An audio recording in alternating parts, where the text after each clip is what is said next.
Throughout much of the 20th century, the United States military depended on the dangerous radioactive element radium to illuminate countless gauges and dials in its planes and ships.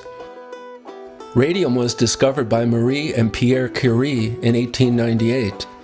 The strange new element glowed an eerie blue-green color, which Marie Curie fancied. She carried test tubes of the stuff around in her pocket. She didn't know that radium is extremely dangerous. Curie conducted much of her work in a shed without safety precautions. In 1934, Marie Curie died of aplastic anemia, almost certainly a victim of radiation poisoning. The public too went radium mad. Radium found its way into makeup, water, even sheet music. The dials of watches and gauges soon were painted with radium, all the better to see in the dark. Much of what we now know about the dangers of radium came from these women. They're called the Radium Girls. Working for the U.S. Radium Corporation in New Jersey in the 1920s and other companies, they painted dials with the glow-in-the-dark paint. They would lick their paintbrushes to get a sharp point. Within a few years, many of the Radium Girls began getting terrible cancers in their mouths and gums. After the Radium Girls, few had any doubt that radium could be dangerous. But the U.S. military, into the 1970s, continued to use radium-coated equipment, even though the Pentagon knew that radium was dangerous and could cause cancer. The military depended on an unknown number of contractors like Carnish Instruments in Lockhaven, Pennsylvania, to manufacture and repair its stock of radium instruments. The Pentagon's radium contractor in Lockhaven, Lou Carnish, was not the most reliable of men. One day in 1980, Lou Carnish told his wife he was going downstairs to clean a picture frame. He had other ideas. He doused himself with gasoline. He set himself on fire.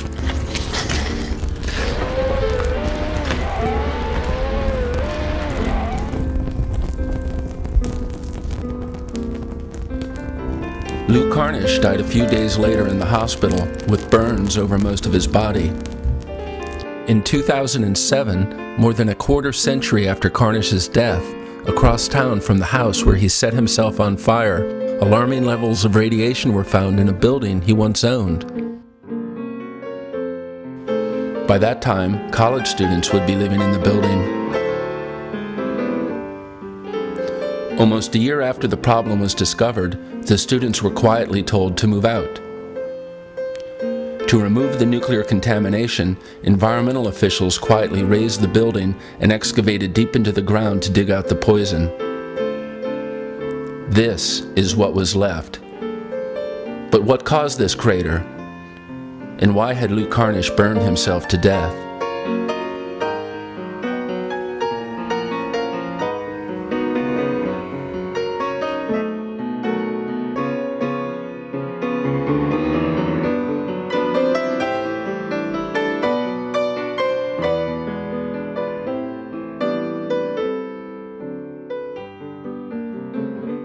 So, I wake up like a normal day. I go outside. I see them doing the testing. They're walking around their moon suits. They're walking around my car. They're walking around the building. But I had gotten a phone call from my son Tyler saying that there were men out in his yard in spacesuits. And I said, well, go out and ask them what they're doing there. An average person, an average university wouldn't imagine that there are rental places that have been contaminated by Pentagon radioactivity. Not in your wildest dreams. I mean, this is like, what? You know, when I first heard this, I went, what? What are you telling me? I kept saying, wait, tell me this again. And I understand that a lot of it was military contracts. Whenever we got a big contract from the government, from the military, then one of the fellows would say, well, we'll be working some more. We got a big order. Did anybody ever tell you that that was radioactive? No. Did they ever tell you the solvent was radioactive? No. Because we didn't know that it was going to hurt us. The U.S. Atomic Energy Commission, the government agency at the time in charge of licensing, sometime in the 1950s or 60s, gave Lou Carnish permission to dump radioactive waste on his grounds. Other companies had been given similar permission by the U.S. government to foul the environment with long-lived poisons. The big bucket we took outside. That's where I dumped it. I only know what I dumped. But nobody ever told you that this was radioactive or No. might be dangerous? No, but that's where I was told to dump it. Environmental officials had to dig a 12-foot crater at the same spot to rid the property of the worst contamination. These high concentrations of radium contamination were a risk not only to the workers of Carnish Instruments in the 1950s and 60s. Today, the runoff from the ignored radium contamination threatens neighboring properties, including an elderly care facility next door. Wait a minute. Explain this to me again. You're telling me that somebody who was painting airplane parts that had contamination, and this apartment was put there, made into apartments, and I'm like, what? You know, it's like... You must have read in the newspaper that they had students living up there on the second floor. No, I didn't know that. I didn't know that until you just told me. But you seem sort of upset about it.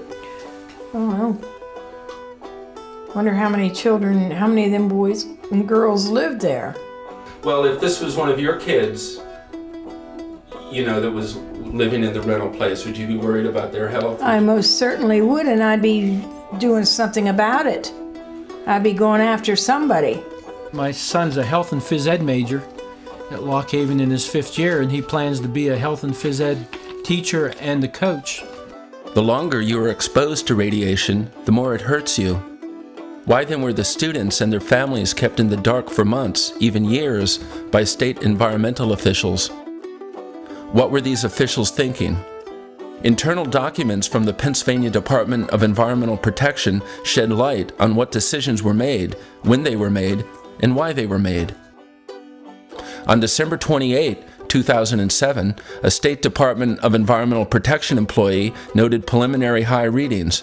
The most disturbing fact, the email notes, is that the levels seemed to be higher in the apartments where the students lived. Another manager advised proceeding quietly and not creating a, quote, public issue over the situation. On January 2, 2008, George Hartenstein of the state's Bureau of Waste Management noted in an email that upstairs are apartments that house college students. If we get into a public issue with closing down the business and requiring the relocation of the students, he cautions, this may cause some community concern.